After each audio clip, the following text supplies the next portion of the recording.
Televisão então agora, fala com o Leandro. Ah, já tá aí. Eu já tô E aparelhado aqui. Antes de mais nada, eu queria agradecer ao gentil convite da organização do evento. E eu e a Ana Carla, a gente viaja muito por aí, né? Se encontra bastante, felizmente também. E dificilmente a gente tem uma atenção tão especial como a gente está tendo aqui para a organização do evento. E eu queria, de público, fazer esse agradecimento que eu já fiz para o Rômulo, para o Rubem e para a Kátia, enfim, Kátias, né? E todo mundo que está envolvido, porque eu também já organizei congressos e eventualmente trabalho com isso e sei a dificuldade que é, assim, conduzir as coisas dessa maneira.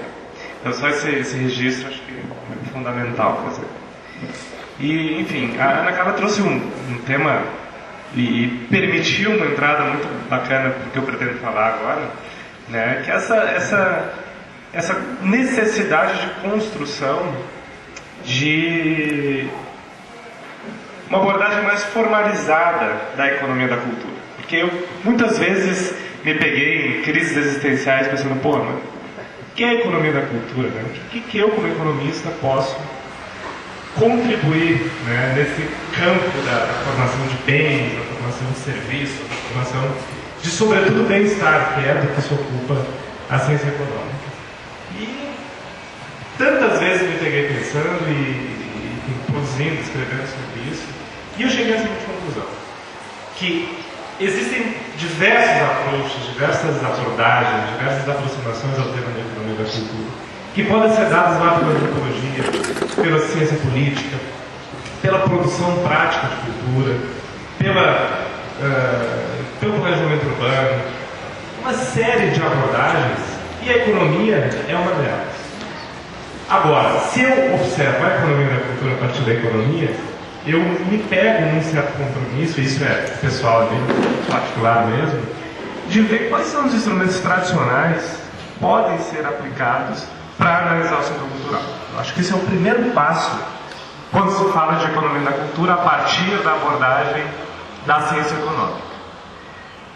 Naturalmente, os instrumentos tradicionais eles têm uma capacidade não tão completa, não tão acabada de traduzir o setor cultural. Entretanto, se a gente não constrói a partir dos instrumentos tradicionais, a gente vai estar transgredindo em cima do nada, aí fica muito complicado. Aí vira uma transgressão vazia. É necessário transgredir, é necessário ousar do ponto de vista da análise econômica, mas conhecendo lá, né, o que tradicionalmente a economia poderia dizer. Só nesse sentido, gente, desconsiderando essas transgressões necessárias para entender o valor simbólico, para entender uma série de operações sobre o setor cultural que a economia tem a obrigação de fazer, de ousar nesse sentido, já temos resultados muito positivos do ponto de vista de reflexos em cadeias produtivas, do ponto de vista de retornos multiplicadores, né, em geração de emprego, geração de renda, e empregos muito mais qualificados, empregos com muito maior valor agregado, com muito maior autoestima vinculada ao ofício mesmo da produção econômica. Então, nesse sentido, e aí vai um depoimento, nós criamos lá no Rio Grande do Sul um curso de pós-graduação em Economia da Cultura, até tocando um pouco no tema que o Rômulo abordou ontem. Nesse curso a gente propõe primeiro uma abordagem mais tradicional, ou seja, o que a economia, né, tem a dizer lá, seus estudos de impacto industrial, de cadeias produtivas. Num outro momento a gente incorpora lá os estudos de teoria cultural, para ver o seguinte, olha, o sujeito que está se formando em economia da cultura tem que entender o que é cultura, ou pelo menos se propor a pensar sobre isso, porque afinal de contas é tão difícil, né, entender esses aspectos. No momento final do curso, a gente tem lá o campo da gestão cultural. Então, eu falo isso só para ilustrar como eu vejo que se estabelece com relevância essa entrada da economia para entender a economia da cultura. Pode parecer até algo meio contraditório, quer dizer, como é que é a economia da cultura, então é economia, mas como assim? Por que a economia ainda não entrou de cara nessa história, né? Então eu acho que esse é o papel como como economista e como quem propõe esse tipo de estudo dentro do olhar da academia na economia, é pensar um pouco no que tradicionalmente pode ser produzido em termos de dados e de subsídios para se construir uma política cultural mais orientada e mais focada. Então, o que eu trouxe aqui hoje é um exemplo, né, de algo que nós estamos construindo em termos de avaliação de política cultural. Porque muito se pensa na academia, mas há um certo gap, um certo espaço entre a ciência que se produz e as tecnologias que são geradas a partir dessa produção científica. Então, eu acho que o momento agora é de testar tecnologias com base no que está sendo pensado para a economia da cultura. E uma tecnologia fundamental é produzir mecanismos de avaliação a partir da construção de dados para a política cultural. E acho que essa tecnologia a gente já tem um certo acúmulo de massa crítica suficiente para propor. Então, assim, fundamentalmente, a economia, ela é uma... Até eu trouxe esse pequeno texto do Keynes, que o Keynes brincava muito com essa coisa do comportamento touro-urso, né? Então ele dizia que o comportamento das finanças é burro, é touro. Mas em época de crise todo mundo vira urso, ou seja, hibernando para saber o que está acontecendo nos mercados. E acho que nesse momento de hibernação dos mercados, é importante a gente ter instrumentos para orientar os mercados e dizer o seguinte: olha, investimento em cultura, ele pode ser acompanhado de uma maneira mais organizada. Até, hoje em dia se lida muito com a teoria do filantrocapitalismo, né? Aquela coisa das empresas que investem no terceiro setor quererem acompanhar os resultados dos seus investimentos, né?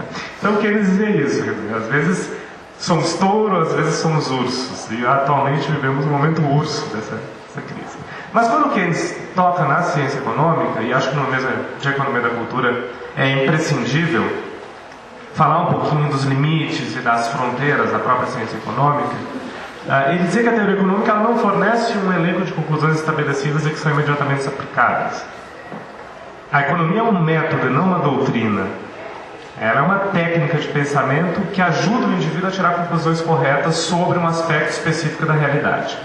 Então, quando os teóricos da economia diziam o seguinte: olha, né, o mercado livre não regulado ele traz as respostas mais adequadas a todas as demandas específicas individuais, trata-se de uma forma de compreender aquela realidade dado um agregado de técnicas, não se trata de uma doutrina.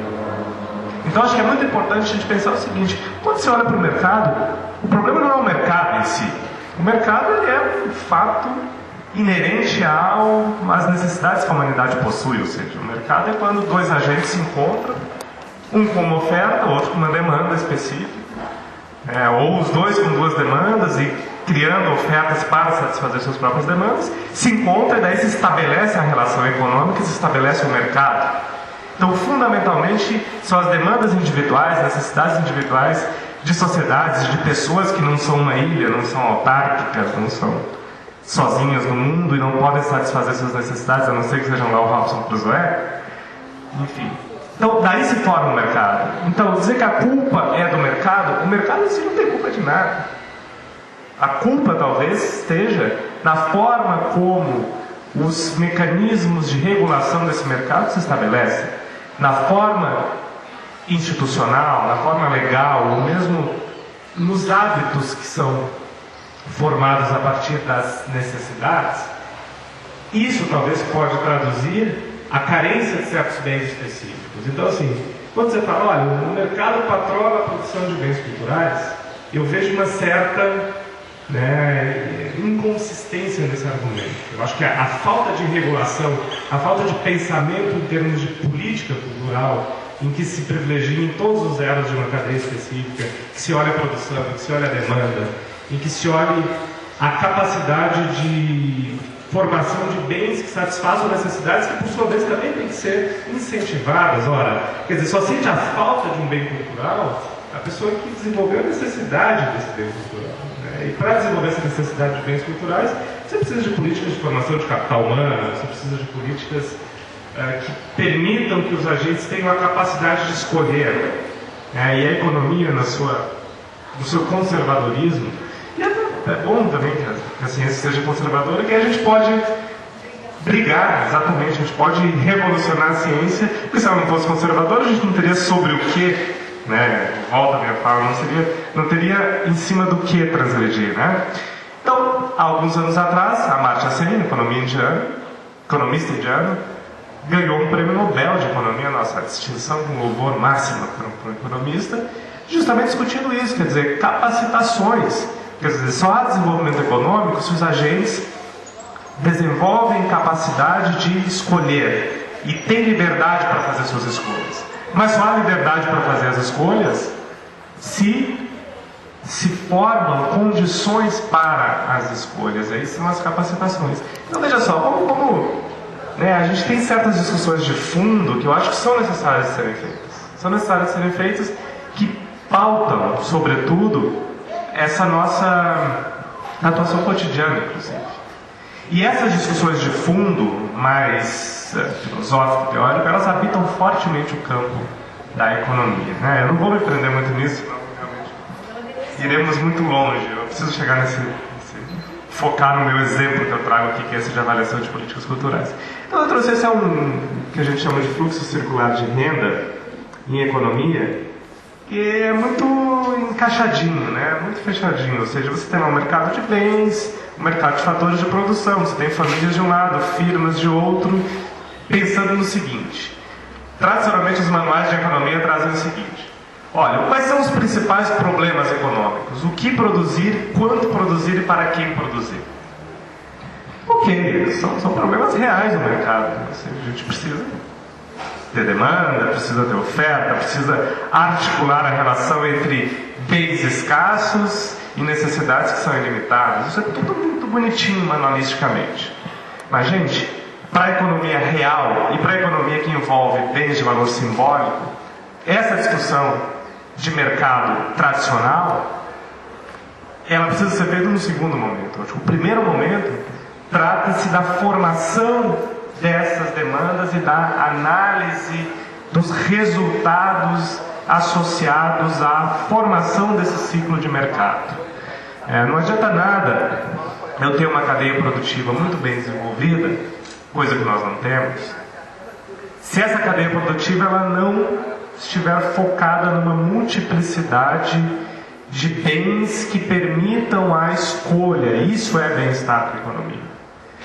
Então, alguém que olha isso aqui e diz para vocês: a economia é a ciência que olha para os recursos escassos e articula isso para as necessidades estabelecidas da melhor maneira possível, está tendo uma visão, que é uma visão específica, uma visão positiva da economia, que tem a ver com a forma como as coisas são estabelecidas, mas ao mesmo tempo foca essa discussão em termos muito reducionistas, se você for pensar na formação de valor. E quando falamos de economia da cultura, eu acredito numa economia muito mais normativa, ou seja, que pense em como as coisas poderiam ser e como as coisas podem se estabelecer antes que o ciclo de mercado torne essa produção quase autônoma. E essa é a função, na minha opinião, da política pública.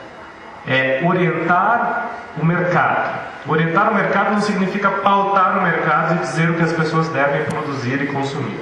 Não.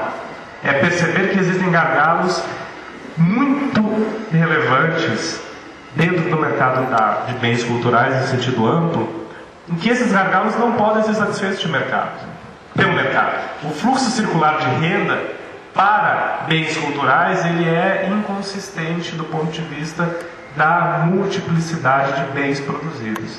Então, ora, se você tem poucos bens, aí eu uso o argumento da economia neoclássica, que é essa economia positiva, e diz o seguinte: se você tem uma indisponibilidade de bens, ou se você tem poucos bens disponíveis, você tem pouco bem-estar. Então, ora, se focamos no bem-estar, temos que pensar em multiplicidade de bens. Por gentileza, pode. Bem, isso é um pouco do que eu já estou falando. Pode passar para o próximo slide, depois vai ficar. A economia, então, gente, ela lida com esses conceitos que são fundamentais. A escassez, por um lado.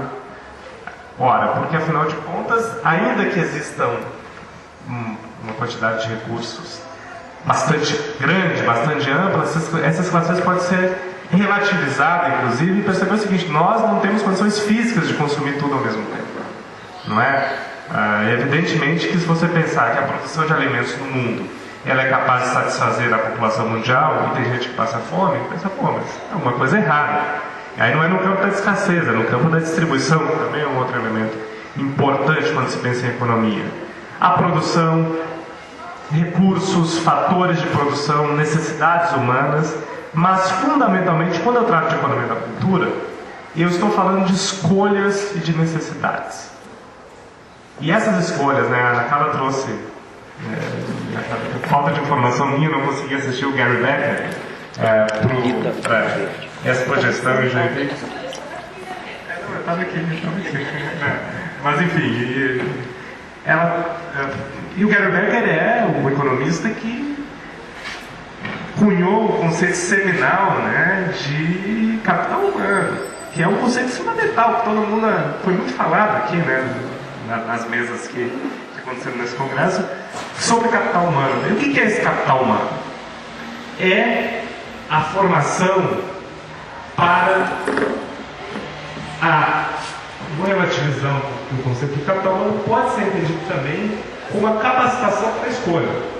Ele se traduz lá em escolaridade, ele se traduz lá, alguns teóricos incluem saúde, alguns teóricos incluem infraestrutura, alguns teóricos incluem a expectativa de vida, quase convergindo para o índice de Gini ou IDH, mas o capital humano é isso, o capital humano capacita, né, essas escolhas, enfim.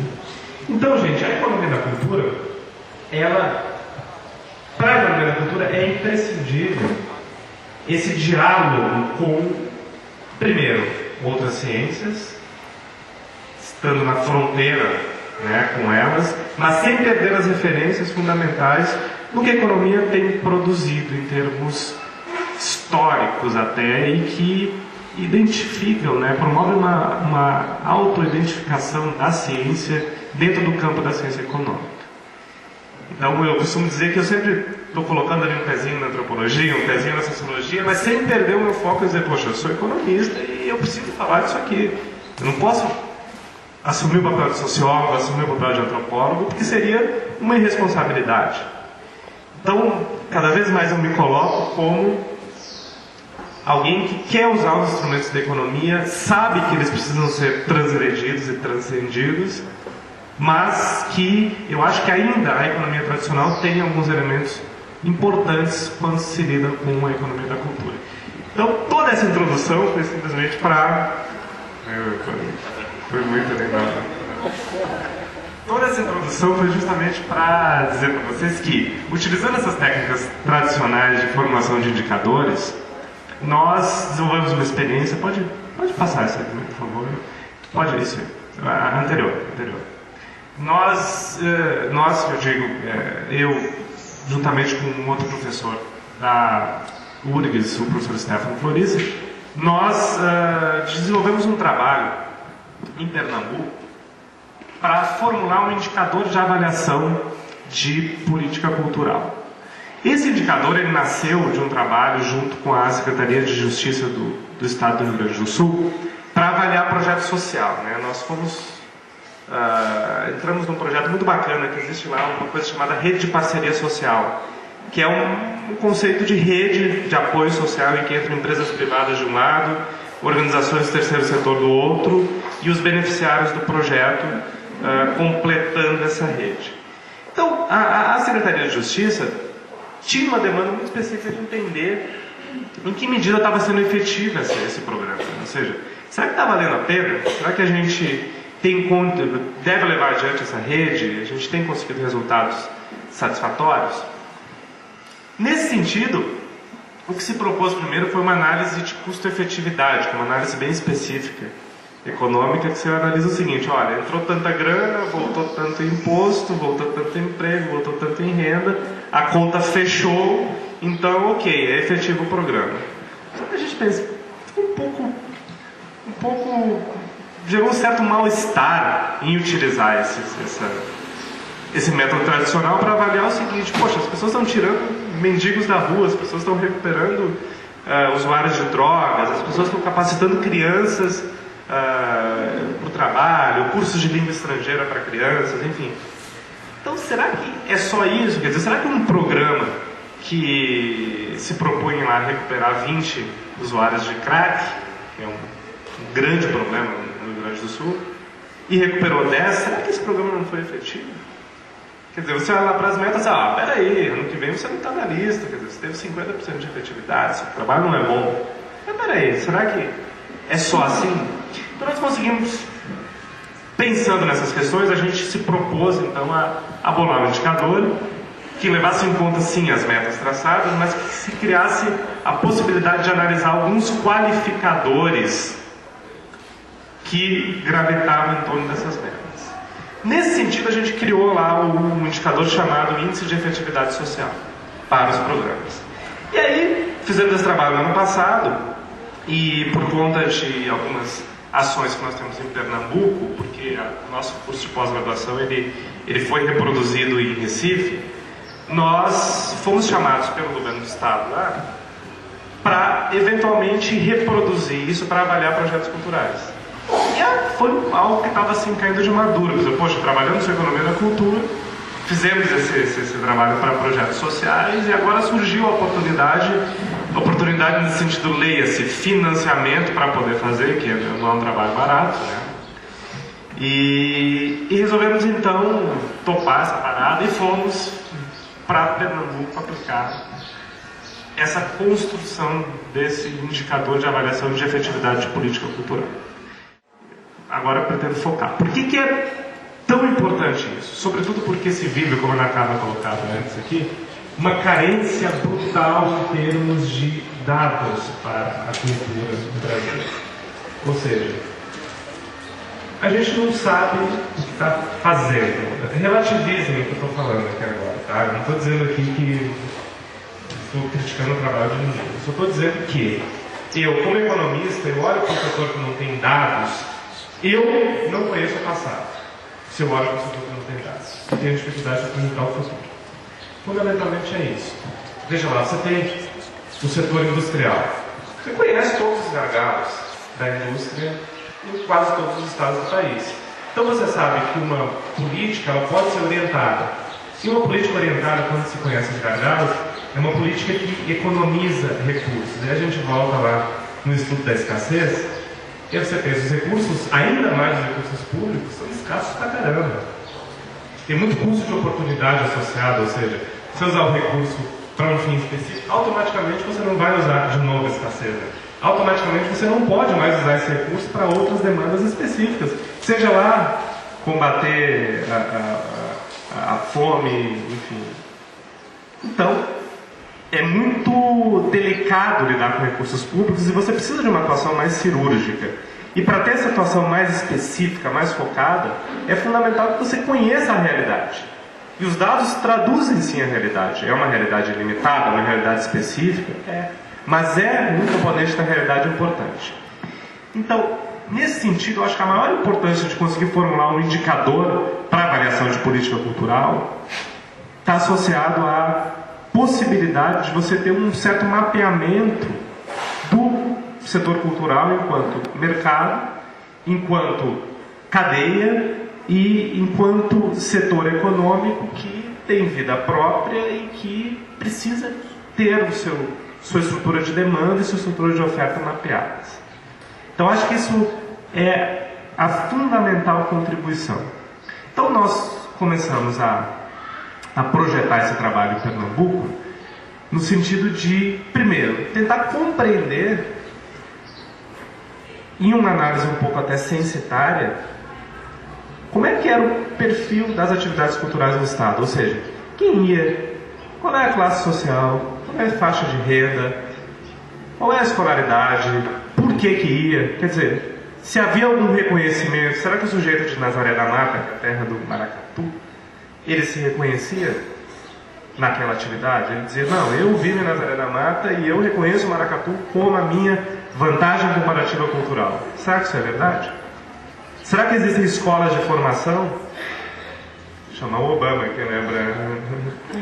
Será que existem escolas de formação de capital humano para a cultura. Quer dizer, todos esses dados censitários que o governo de Pernambuco não tinha domínio e seguramente, gente, a maioria dos estados, para não dizer todos, assim, não tem domínio sobre isso. Né? Uma análise censitária do seu mercado de cultura, esse mercado direto, esse mercado primário. Oi? Acho que não tem, né? Eu não quis dizer nenhum, porque de repente levanta a mão alguém aí. Não, lá no Acre, não sei, não. Não tem. Lá, o Acre existe, né? Mesmo existe. Não tem alguém no Acre aqui. Enfim. Então, gente, o que a gente conseguiu elaborar enquanto método lá, né? Nós aplicamos então essas pesquisas quantitativas, que eu estou falando aqui, ou seja, primeiro uma análise de cunho censitário, depois uma pesquisa quantitativa, que tem a ver com o seguinte: a pesquisa quantitativa ela é justamente essa, ou seja, quanto entrou de grana, quanto voltou de grana para o governo, isso justifica uma política. Porém, o quantitativo só ele é muito restritivo quando se fala de cultura, assim quando se fala de mercado social. Então, nós criamos um método quantitativo que permitia, junto com essas análises de cunho censitário, formular esses indicadores de avaliação e acompanhamento de projetos culturais. Você pode passar, por favor? Os resultados, e alguns que eu já falei agora, né? A possibilidade de conhecer como é que é a dinâmica dos fluxos desse mercado cultural, como é que é a dinâmica das dificuldades que os próprios agentes trazem, que compõem, são os agentes, os atores dessa política cultural, quais os caminhos e as relações entre o valor simbólico e o econômico, o estrito senso, dentro da economia da cultura, como é que anda a infraestrutura. Tem coisas, por exemplo, assim, a gente foi a certos lugares que tinha lá um projeto financiado pelo governo de Pernambuco para fazer um desfile de um bloco de carnaval em Bezerros, que é uma cidade do interior do estado, num galpão como esse. Você chegava lá, não tinha um galpão.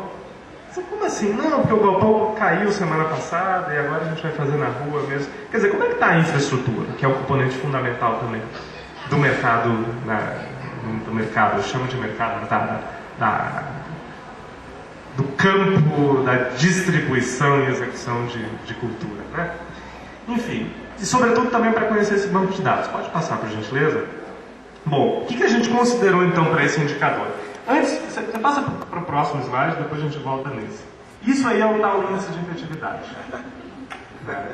Vejam vocês.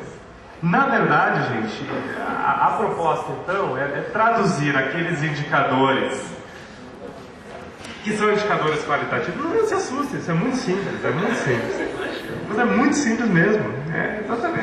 É trivial, é verdade. É verdade, vejam só, depois a gente vai voltar lá, vocês vão ver como é trivial mesmo. Então, assim, a nossa ideia foi traduzir aqueles indicadores qualitativos e alguns outros quantitativos num indicador que pudesse, primeiro, permitir que o gestor de cultura tivesse a condição de entender qual o caminho, quais os qualificadores daquele projeto que deu certo. Ok, alguém deu certo, alguém teve uma baita de uma efetividade. Então, quais são as características daquele projeto que deu certo? O que aconteceu com ele? Será que ele atraiu voluntários? Será que ele atraiu recursos financeiros externos que não são incentivados? Será que ele atraiu instituições parceiras para fazer seu projeto? Será que ele formou capital humano? Será que ele promoveu sustentabilidade cultural? Será que havia uma percepção boa dos agentes envolvidos com relação àquele projeto dentro daquela localidade?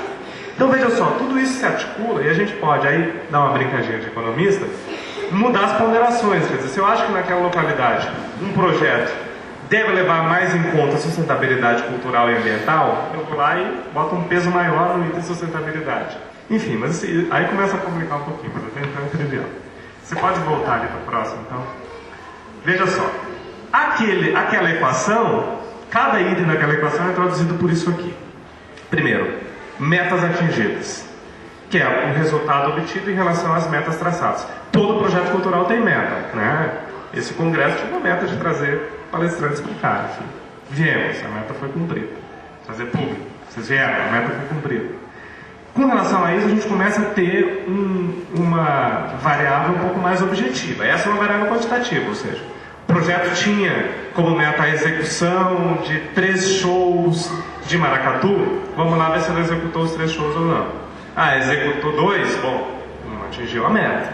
Agora, não ter atingido a meta, será que quer dizer que não foi um sucesso? Um fracasso? Aí vamos ver, vamos começar os qualificadores. A gente considera um qualificador a alavancagem financeira. O que é alavancagem financeira? É a disposição em buscar recursos que não sejam simplesmente os recursos públicos que estão envolvidos naquele projeto cultural. Ou seja, bater na comunidade é o seguinte: quem é que pode apoiar em troca de propaganda, em troca de colocação social em termos de apoio àquele projeto específico? Enfim, entendemos que é um elemento importante, porque aí se monta o caminho da sustentabilidade. Porque eu, como economista, isso, até alguns governos têm dificuldade de entender isso. Eu acho que os projetos eles têm que ficarem livres, eles têm que ir embora do governo. O caminho natural é esse. O caminho saudável, sadio, é que eles sejam apoiados um ano, articulem meios para se tornar sustentáveis e façam a sua vida em outros entes. E assim a gente vai formar um mercado. Agora, eventualmente a gente tem problemas políticos de ver o seguinte: bom, como é que eu vou perder o domínio sobre a política cultural enquanto governante? Tem essa dimensão, mas isso são outras questões. Vamos tratar aqui em termos saudáveis e teóricos, né? Bom, continuando. Como é que eu estou de tempo aí? Acho que eu estou... Quanto tempo mais aqui? Só uma parada técnica. Tá bom, então depois tu me vê. Então assim, você tem lá também a atração institucional, que eu falava. Atrair instituições... Tá, obrigado. Atrair instituições é importante para a consecução dos projetos e para esse caminho de sustentabilidade. Percepção dos agentes. A gente criou uma ponderação entre a percepção, no caso do carnaval específico, que é o primeiro ciclo que nós estamos avaliando lá em Pernambuco. Nós, quer dizer, já avaliamos, né? A gente criou uma percepção que era do gestor, do brincante, que é como eles lidam, como eles denominam quem está executando, quer dizer, o cara que dança o maracatu, o cara que, enfim, o cara que é o papangu, que é um outro, que são lindos os papangus, por sinal, são quase uns títeres, né? Muito bonito aquilo. Enfim, e essa percepção ampla a gente traduz isso num outro índice que vai formar esse indicador de efetividade cultural. Um outro elemento que eu realmente gosto muito chama-se fortalecimento da entidade executora, que tem a ver com um conceito econômico chamado de externalidades positivas. Ou seja, qual é o objetivo principal quando uma entidade executa um projeto cultural? É executar aquele projeto. Ou seja, o objetivo principal de quem organiza uma peça de teatro é organizar a peça.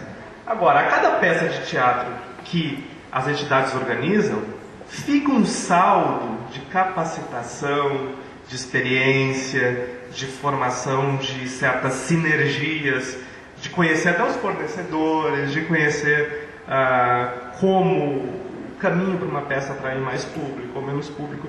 Esses elementos podem ser tratados como externalidades positivas na economia, ou seja, que não tinha a ver com aquela relação principal, mas fica um saldo positivo. E isso vai fortalecendo a entidade, isso vai permitindo que a entidade crie, inclusive, capital social, ou seja, se ela está executando uma peça de teatro, ela começa a conversar com pessoas do setor.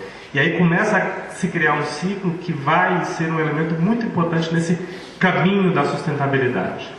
Um outro elemento que eu considero aqui é a alavancagem de voluntários. Esse é um elemento um pouco que eu particularmente sempre repenso ele quando eu vou construir um indicador para avaliar a política cultural, porque, na verdade, ele pode ser mal interpretado. Quando eu falo de atração de voluntários, eu não estou graduando isso positivamente no índice para incentivar que as ações culturais sejam capitaneadas por voluntarismo. Não é isso. Eu estou querendo compreender um pouco se, como são projetos públicos, a princípio esse índice foi criado para avaliar ações públicas, é desejável que a comunidade se envolva. É desejável. Nesse sentido, é desejável a atração de voluntários espontâneos, mas não que os projetos se convertam em puro voluntarismo, porque isso nega, acho que o princípio de se formar um mercado mais completo, um mercado mais de bom capitalismo na cultura. Né? Por último, e não menos importante, o que a gente considera como sustentabilidade econômica e cultural. Tem a ver com manutenção do patrimônio histórico, aproveitamento de sinergias identitárias, é o que eu falava das vantagens comparativas culturais das regiões, e que a Ana Carla muito bem coloca isso, não vou nem avançar agora nisso. Fortalecimento de cadeias produtivas, e aí as cadeias tradicionais produtivas da economia, ou seja, a geração de emprego, geração de renda, porque são os multiplicadores, né? Ou seja, você faz você faz um filme no interior, e até já escrevi um artigo sobre isso, você faz um filme numa cidade do interior do estado, a menor cidade do Rio Grande do Sul, chama-se São Vendelino, tem 823 habitantes, fica do lado de Bento Gonçalves, uma região linda. Então você faz um filme ali, como foi feito parte do Anaída nas Missões foi filmado lá em São Vendelino, você leva um saldo, quer dizer, o cara da vendinha da esquina começa a vender mais naquele período de filmagem.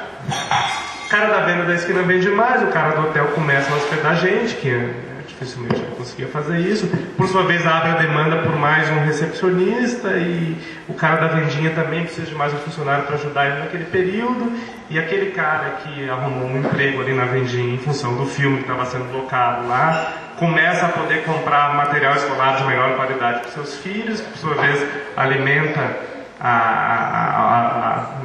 um pouco mais de lucro para o dono da papelaria, que por sua vez começa a frequentar um restaurante um pouco melhor, e aí isso não tem fim, são os multiplicadores econômicos. Então, esse lado de fortalecimento de cadeias produtivas tradicionais também é importante, também deve ser graduado. E por último, também a cultura como revitalização urbana, que, enfim, a Ana Carla é especialista nisso.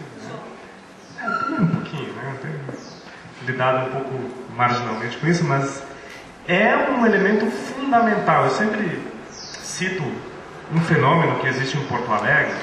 Vocês imaginam que o centro de Porto Alegre tem uma rua chamada Rua dos Andradas, que é o coração do centro da cidade, que até 1995 ela tinha apenas um equipamento cultural mais consistente. E olha que o centro de Porto Alegre é um centro muito diferente, porque ele é habitado pela classe média, é um centro que tem vida, ele é seguro, as pessoas moram lá. Ele tinha um equipamento cultural que era o MARG, Museu de Artes do Estado, que estava meio desativado. Entre 95 e 2000, em 5 anos, e isso foi um processo que teve um pouco de política pública na formação disso aí, mas um pouco de, assim, condições de aproveitar certos prédios que estavam abandonados, que se formaram um pouco, eu não diria por acaso, é muito forte dizer, mas não houve uma política concentrada e focada nisso. Houve ações públicas e privadas esporádicas que, por externalidades positivas também, acabavam, olha, já tem um equipamento cultural, vou fazer um próximo ali, porque as pessoas já estão se deslocando, o centro tem esse perfil. E, gente, entre 95 e 2000, num perímetro de 8 ou 10 quadras na Rua dos Andradas, surgiram a Casa de Cultura Mário Quintana, que talvez seja o principal equipamento cultural do centro da cidade em termos de inclusão social, onde era um prédio de um grande hotel chamado Hotel Majestic, em que o Mário Quintana viveu lá nos últimos anos da sua vida. Então o Hotel Majestic estava lá abandonado, só tinha prostituição no Hotel Majestic, fizeram a Casa de Cultura Mário Quintana. No prédio do antigo Banco do Comércio, que foi o primeiro banco, depois do Banco Pelotense, o Banco em Pelotas, o primeiro banco da capital, o segundo banco do estado, foi feito o Santander Cultural, nesse período de 5 anos. Lá, numa usina, na ponta da Rua dos Andradas, no final dela, uma vista linda para o rio, cartão postal de Porto Alegre, que é aquela chaminé na entrada, foi feito a usina do gasômetro. Um pouco mais próximo lá da Casa de Cultura, eu deveria ter trazido uma aqui. Próximo lá da Casa de Cultura, o Centro Cultural Érico Veríssimo. Do lado do Marques, onde era um prédio dos Correios, foi feito o Memorial do Rio Grande do Sul. Então, quer dizer, equipamentos culturais que se aproveitaram de créditos históricos, em 5 anos mudaram o perfil daquela faixa do centro da cidade. Trouxe gente para lá, mais pessoas habitando aquele lugar. Trouxe, inclusive, agentes que, meio que no subterrâneo, começaram a ganhar vida ali, camelôs, e camelôs vendendo livros, vendendo artesanato. Quer dizer, muito legal a forma como isso se constituiu, e é sim a revitalização urbana vinda da economia da cultura. Bem, mas como a gente está falando do indicador aqui, você pode passar por gentileza? Bom, esse indicador, pode voltar ali, por favor? Esse indicador, então, que leva em conta todos aqueles aspectos que eu falei antes, traduzidos em números, e aí a gente faz um exercício estatístico e econométrico para transformar, por exemplo, aquelas ponderações de percepção. Lá a gente faz uma gradação, ou seja, olha, o gestor entende que o projeto foi muito satisfatório, então ele tem 1 em percepção, só que, o gestor que está fazendo o negócio, naturalmente há uma tendência a dizer, não, estava legal no projeto. Então o que a gente faz? A gente testa e condiciona essa percepção do gestor com a percepção do usuário. Né? Então, automaticamente as variáveis se controlam. Então a gente cria um controle econométrico das variáveis que permite a tradução dessas variáveis qualitativas num númerozinho. E por que é importante o número? Traduzir tudo aos números é um erro gravíssimo. Né? Como o Oscar Wilde dizia que o verdadeiro ímpio é o que conhece o preço de tudo e o valor de nada. Mais ou menos isso. Mas, por outro lado, de novo, eu reforço, nós precisamos ter um mapeamento, nós precisamos ter números para chegar na Secretaria de Fazenda e dizer o seguinte, olha aqui, esse é o meu mercado, esse é o produto com o qual eu lido. Então, o que ocorre? Sim, nós traduzimos em números. Isso é totalizante? Não, isso não é totalizante. Isso representa uma parte da realidade, mas nós precisamos disso para fazer política cultural no campo público, para entender o mercado cultural no lado privado, para gestores como vocês, acho que a maior parte do público aqui de certa forma lida com gestão e produção cultural, entenderem até onde estão os nichos para serem trabalhados, articulados com uma política pública ou não. Então nós precisamos desse número. Então por isso nós nos propusemos então a criar esse mecanismo de avaliação. Então, esse índice nós vamos aplicar, e já aplicamos para o Carnaval de Pernambuco, para num total de 15 cidades e quase 200 projetos específicos. Então, criamos um recorte assim, que ele é intraprojeto, ou seja, a gente consegue avaliar a efetividade dentro do projeto. Cada elemento desse dentro de um projetinho específico. Assim como um recorte que a gente chama de horizontal, né? Entre todos os projetos, que nos permite resultados agregados. Resultados agregados que vão nos dar uma dimensão totalizante de como anda lá a política cultural.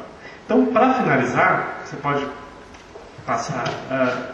Esse é o exemplo que nós, é um exemplo prático, né, de realmente construção de uma tecnologia e o reforço. Precisamos de tecnologias. Então, é um índice acabado? Não é um índice acabado. Muito pelo contrário. Ele precisa de muitos feedbacks para ser constituído, mas é um passo para a formação de uma tecnologia. Você pode... Então, só para encerrar, esse vai ser um mapa da nossa pesquisa. Né? A gente já avaliou o ciclo do Carnaval, aplicamos também no ciclo das Paixões de Cristo. Agora, em julho, faremos o ciclo de São João, depois festas natalinas e reis, os festivais do programa Pernambuco Nação Cultural, mais os projetos do Funcultura, que é o Fundo de Cultura do Estado de Pernambuco, alguma avaliação sobre os pontos de cultura em termos que é o programa do governo federal, enfim, mais um piloto, que esse de público aqui, eu vou fazer iria fazer, mas eu vou fazer um convite de público aqui, ela não vai ter como negar, para na cara, fazer conosco esse ponto 8, que é um projeto piloto sobre a avaliação de como é que anda a revitalização urbana a partir da cultura no bairro de Santo Amaro, que é um dos bairros mais violentos do Recife, e que tem uma cena musical, uma cena cultural muito interessante no meio Talvez até esse ambiente muito de marginalidade tenha contribuído para isso, mas isso não é científico, mas enfim, é outra história. Então, a ideia é fazer isso, e esse item 9 a gente está negociando da possibilidade de fazer um estudo comparado também com o Rio Grande do Sul agora, para o ano que vem. Né? Tudo isso é bem provável que seja publicado, a gente está negociando com algumas editoras para no ano que vem, de repente, lançar isso em livro. Mas a ideia fundamental é essa, gente. Eu devo ter estourado o tempo aqui.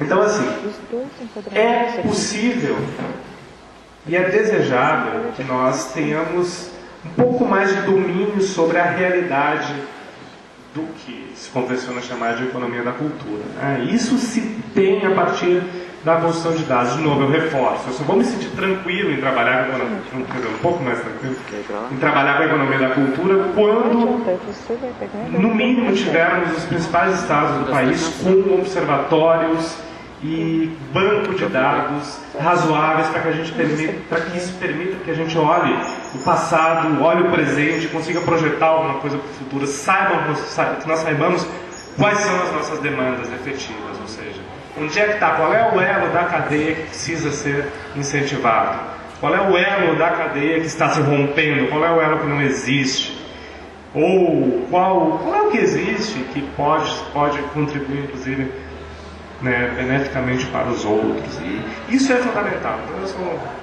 acho que minha missão por aí é rodar pelo mundo, pelo Brasil, pelo Brasil, tentando construir um banco de dados para a cultura. Não, isso. Enfim, gente, muito obrigado.